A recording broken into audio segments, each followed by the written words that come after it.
පින් කරන්න හරීම ලේසි. පුංචි සිතිවිල්ලක් විතරමයි ඕනේ.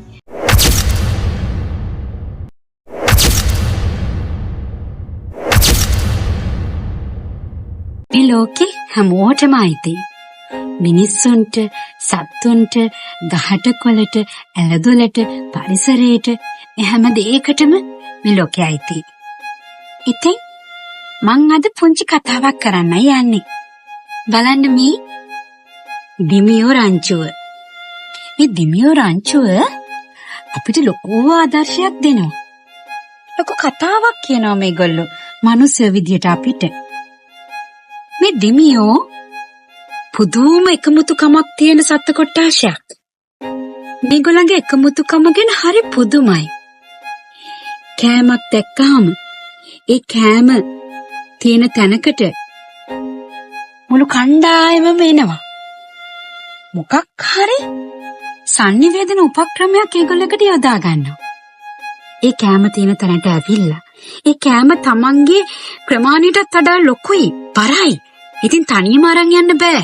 කණ්ඩායමක්ම ඕනේ මේ කෑම ටික තමන්ගේ වාසස්ථානයට ගෙනියන්න.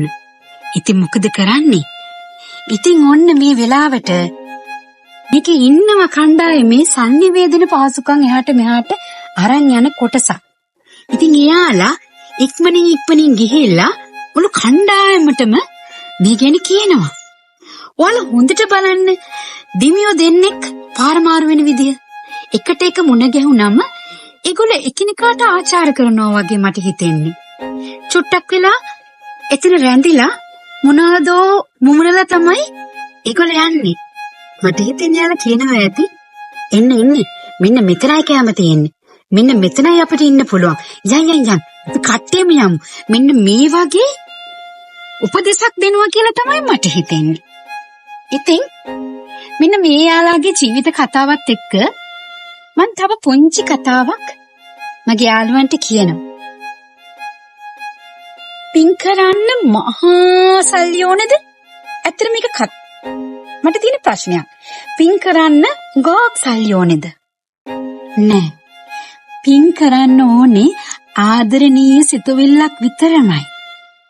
ලස්සන හදවතක් විතරමයි. ඉතින් අද අපි මහා දානමය පුණ්‍ය කර්මයක් කරා. මේ දවස්වල හරියට වැස්ස. පොඩ්ඩක් අවුව පායගෙන එනවා. ඉතින් මේ අවුව පායගෙන එද්දී අපි ඔන්න ගෙදර තියෙන පුංචි කෑම ටිකක් මෙන්න මේ තාප්පේ උඩින් තිබ්බා. දැන් ඔන්න මේ දිමියෝ රංචුවම අර කිව්ව විදියට මේ පණිවිඩය අරන් ගියා. මේ අඹ ගහේ ඉන්න දිමියන්ට. ඉතින් ඔන්න මේ දිමියෝ කණ්ඩායමම ඇවිල්ලා මේ කෑම ටික අරගෙන යන්න උපරිම මහන්සියක් ගන්නවා.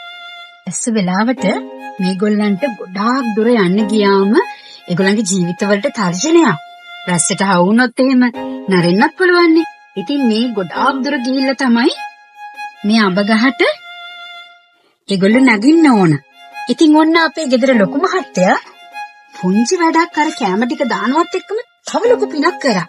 ඒක තමයි මෙන්න මේ විදිහට පාලමක් හදලා දුන්නා. මේ පාලමෙන් තමයි දැන් මේගොල්ලෝ තමන්ගේ වාසස්ථානයට යන්නේ. යාළුවනේ අවසානයේට මට කියන්න තියෙන මෙන්න මෙච්චරයි. පින් කරන්න මහා ලොකු පරිශ්‍රමයක් ගන්න ඕනේ නැහැ. පුංචි සිතුවිල්ලකින් පුළුවන් ලොකු දෙයක් කරන්න. ලොකු වෙනසක් කරන්න. පින කියන්නේ සතුට. මේ දිමියෝ රැළ ඒ කැම ටිකත් අරගෙන ඒ සමත් පහසුවෙන් තමන්ගේ වාසස්ථාන වලට යනවා දකිද්දී අපිට හරි සතුටක් දැනෙනවා. ඒ සතුට වචන වලින් කියලා නිම කරන්න බෑ. ඉතින් මේ වගේ පුංචි දේවල් ගොඩාක් එකතු වුණාම මේ ලෝකෙ ගොඩාක් ලස්සන වෙනවා. ඉතින් එහෙමනම් ආයෙ දවසක තව ලස්සන පින්කමක් එකතු වෙමු. ජය වේවා හැමෝටම.